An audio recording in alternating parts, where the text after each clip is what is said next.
Shalom sahabat Kuntum yang terkasih, kita jumpa lagi pada hari ini Selasa tanggal 22 Maret tahun 2022. Kuntum pada pagi hari ini mengambil tema perihal mengampuni dosa dan kesalahan sesama. Hari ini merupakan hari biasa dalam pekan Prapaskah yang ketiga dengan warna liturgi ungu. Adapun struktur bacaan kita pada hari ini diambil dari kitab Tambahan Daniel 3 ayat 25 dan ayat 34 sampai dengan 43. Mazmur tanggapan diambil dari kitab Mazmur 25 ayat 4b sampai dengan 5b, 6, 7c, dan ayat 8 sampai dengan 9. Adapun bait pengantar Injil diambil dari kitab Yoel 2 ayat 12 sampai dengan 13 dan bacaan Injil sendiri diambil dari Injil Matius 18 ayat 21 sampai dengan 35. Sahabat Kuntum yang terkasih, struktur bacaan pada hari ini sama dengan struktur bacaan pada hari Selasa tanggal 9 Maret tahun 2021 dan hari Selasa tanggal 26 Maret tahun 2019. Baik, saya akan bacakan bacaan Injil kita pada hari ini yang diambil dari Injil Matius 18 ayat 21 sampai dengan 35. Perumpamaan tentang pengampunan.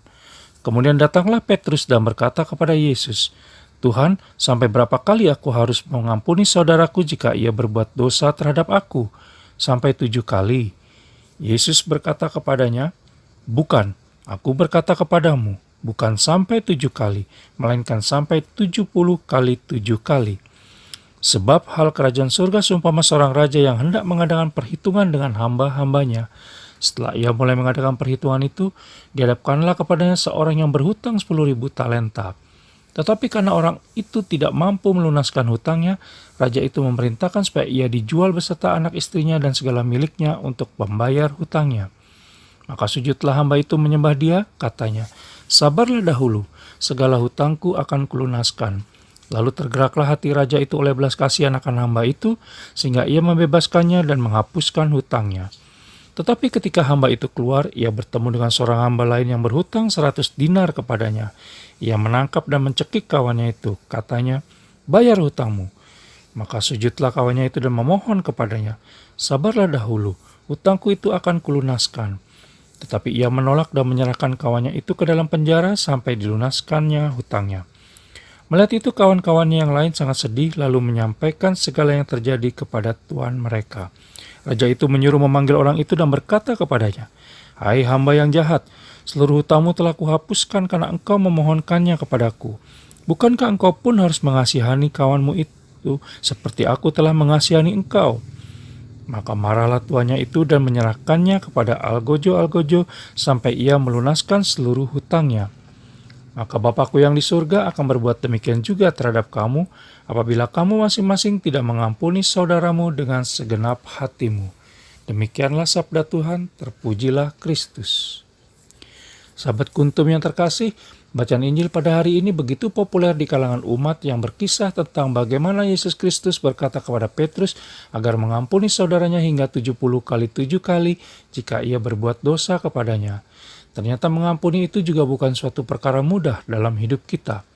Hal ini sempat menulis singgung pula dalam edisi Kuntum hari Jumat tanggal 18 Maret 2022 dan hari Jumat tanggal 5 Maret 2021 berdasarkan pada bacaan Injil Matius 21 ayat 33 sampai dengan 43 dan ayat 45 sampai dengan 46 serta pada edisi Kuntum hari Sabtu tanggal 6 Maret tahun 2021 berdasarkan pada bacaan Injil Lukas 15 ayat 1 sampai dengan 3 dan ayat 11 sampai dengan 32. Makna angka 70 kali 7 tersebut menunjukkan bahwa kita diminta untuk selalu mengampuni siapapun, dimanapun dan kapanpun. Bahkan dalam bacaan Injil pada hari ini digambarkan dengan begitu jelasnya seperti apa Allah Bapa mengampuni dan melupakan kesalahan dan dosa kita. Sehingga kita pun tidak akan diampuni olehnya apabila kita tidak mau mengampuni sesama kita seperti Allah Bapa mengampuni kita. Dalam Injil Matius 18 ayat 35 jelas dikatakan di sana bahwa maka Bapakku yang di surga akan berbuat demikian juga terhadap kamu apabila kamu masing-masing tidak mengampuni saudaramu dengan segenap hatimu. Mengampuni sekaligus melupakan memang sulit dilakukan, tetapi itulah yang membedakan kita sebagai pengikut Yesus Kristus dibandingkan dengan yang lain. Yesus Kristus meminta agar kita dapat mengampuni sesama seperti Allah Bapa mengampuni kita, anak-anaknya. bukan hanya meniru jumlah mengampuninya, tetapi juga kualitas pengampunannya. Dalam kitab 1 Yohanes 4 ayat 19 dikatakan, Allah telah lebih dahulu mengasihi kita, maka sudah selayaknya kita semua saling mengasihi. Bahkan, jika ada yang mengatakan bahwa ia mengasihi Allah tetapi sebaliknya ia sedang membenci saudaranya, maka ia adalah pendusta. Kita bisa lihat dalam kitab 1 Yohanes 4 ayat 20. Allah telah mengasihi kita secara utuh, sehingga melalui kasih tersebut kita sesungguhnya dimampukan untuk mengampuni seperti Allah Bapa. Dan perintahnya cukup jelas di dalam kitab 1 Yohanes 4 ayat 21, di mana di sana tertulis, dan perintah ini kita terima dari Dia. Barang siapa mengasihi Allah, ia harus juga mengasihi saudaranya. Oleh karena itu, marilah kita sepanjang hari ini mencoba untuk mengampuni kesalahan dan bahkan dosa sesama kita dan melupakannya. Dengan memaafkan, maka kita dapat melangkah ke depan dan membuka lembaran baru, hidup lebih sehat dan tenang, dan yang terakhir, kita bisa menjadi murid Allah Tritunggal Maha Kudus yang sejati. Terima kasih, selamat pagi dan salam.